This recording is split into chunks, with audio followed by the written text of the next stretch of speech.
रायगड, महाराष्ट्रासह देश विदेशातील ताज्या बातम्या पाहण्यासाठी मॅक्स इंडिया लाईव्ह चॅनलला सबस्क्राईब करा आणि बेल आयकॉन दाबायला विसरू नका.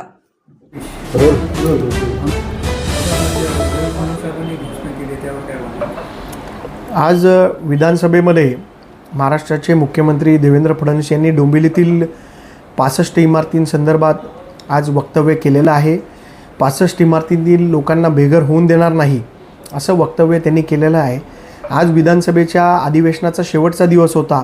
या शेवटच्या दिवशी का होईना पण आज डोंबिवलीतील 65 इमारतींना दिलासा मिळालेला आहे.